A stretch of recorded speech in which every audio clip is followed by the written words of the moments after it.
अस्सलाम वालेकुम व्यूअर्स, मैं हूं Sitara Nayab and welcome to my channel mother's guide. आज की वीडियो में हम आपको बच्चों में होने वाले हीट स्ट्रोक के बारे में इंफॉर्मेशन प्रोवाइड करेंगे, क्योंकि मौसम बदल चुका है और अक्सर जो नई माएँ होती हैं उनको पता नहीं होता कि बच्चे के साथ क्या चेंजेस आ रहे हैं और उसकी अलामात क्या हैं और उसकी वजूहात क्या हैं। तसव्वुर करें कि अगर आपका बच्चा अचानक गैर मामूली तौर पर खामोश हो जाए, बहुत ज्यादा लेजी हो जाए, उसका जिस्म तप रहा हो और आपको समझ ना आए कि हो क्या रहा है, तो ये हो सकता है कि उससे हीट स्ट्रोक हो। ये एक खतरनाक हालत है जो बहुत तेजी से पैदा हो सकती है। इस वीडियो में हम बात करेंगे बच्चों में हीट स्ट्रोक की वजूहात और अलामात के बारे में, ताकि आप वक्त पर पहचान सकें और बच्चे को महफूज रख सकें। सबसे पहले हम बच्चों में होने वाली हीट स्ट्रोक की वजूहात को डिस्कस कर लेते हैं कि ऐसा होता ही क्यों है कि बच्चे को हीट स्ट्रोक हो जाता है। सबसे पहले ज्यादा गर्मी वाला माहौल। बच्चे गर्मी को बर्दाश्त करने की सलाहियत कम रखते हैं। उनका जिस्म बड़ों की तरह खुद को ठंडा नहीं कर सकता। ये सूरत खतरनाक हो सकती है अगर बच्चा धूप में ज्यादा देर रहे, गर्म स्ट्रोलर पर बैठा रहे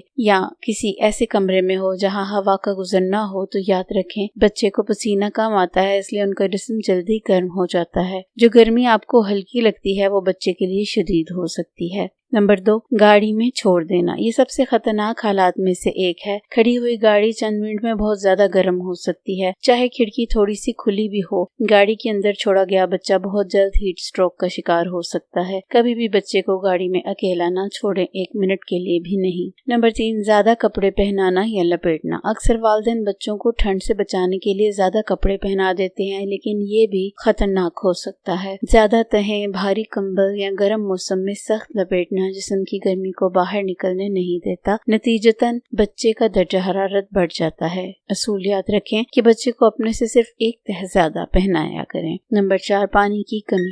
जब बच्चे को मुनासिब मिकदार में दूध या पानी नहीं मिलता तो उसका जिस्म खुद को ठंडा नहीं रख पाता। ये हो सकता है कि अगर बच्चा सही तरह दूध ना पी रहा हो, ज्यादा पसीना आ रहा हो या बच्चा बीमार हो। चूँकि बच्चे मुकम्मल तौर पर आप पर मुनहसिर होते हैं, इसलिए पानी की कमी जल्द खतरनाक साबित हो सकती है। नंबर 5, हवा का ना होना। बंद और घुटन वाले कमरे में जहाँ ना पंखा हो ना हवा की वेंटिलेशन हो, दर्जा हरारत तेजी से बढ़ सकता है। ऐसे माहौल में सोने वाला बच्चा ज्यादा खतरे में होता है और उसे हीट स्ट्रोक होने के चांसेस बढ़ जाते हैं। अब ये तो थी वो वजूहात, लेकिन इसकी कुछ अलामात भी हैं कि अगर किसी बच्चे में आप ये अलामात देखें तो आप उसको फौरन पहचान जाए कि इस बच्चे को हीट स्ट्रोक हुआ है। सबसे पहले बहुत ज्यादा जिस्मानी दर्जा हरारत। सबसे वाज़ेह अलामत ये है कि बहुत ज्यादा बुखार, आमतौर पर 39 डिग्री तक, इससे ज्यादा भी हो सकता है। बच्चे का जिस्म बहुत गर्म महसूस होगा और ये बुखार किसी बीमारी की वजह से नहीं बल्कि गर्मी की वजह से होता है। नंबर 2, जिल्द में तब्दीलियां। बच्चे की जिल्द शुरू में सुर्ख हो सकती है और बाद में पीली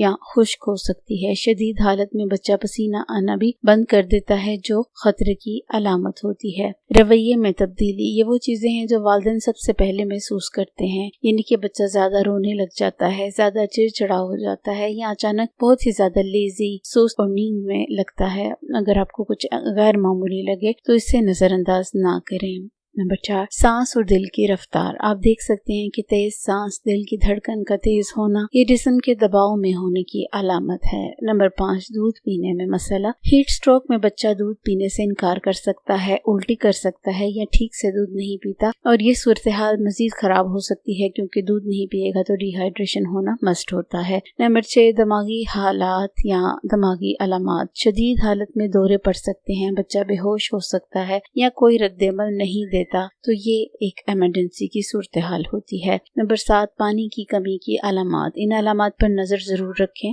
खुश्क होंठ हों बच्चे के, कम पेशाब करे यानी कि डायपर कम गीले हों, और अगर बच्चा वैसे यूरिन पास आप उसको करवाती हैं तो उसका रंग ज्यादा डार्क हो, रोने पर आंसू ना आए, सर का नर्म हिस्सा अंदर की तरफ धंस जाना, ये खतरे की अलामात हो सकती हैं। बच्चों में हीट स्ट्रोक तेजी से हो सकता है, लेकिन अच्छी बात यह है कि इसे रोका जा सकता है। अगर आप अलामात को पहचान लें, आप बच्चे को बर वक्त इसकी जद में आने से बचा सकती हैं। इस वीडियो को दूसरे वालिदैन के साथ शेयर करें, क्योंकि मालूमात जिंदगी बचा सकती हैं। अगर आपको स्ट्रोक से बचने के लिए एहतियाती तदाबीर चाहिए तो हम आपको नेक्स्ट वीडियो में वो भी बता देंगे। शुक्रिया।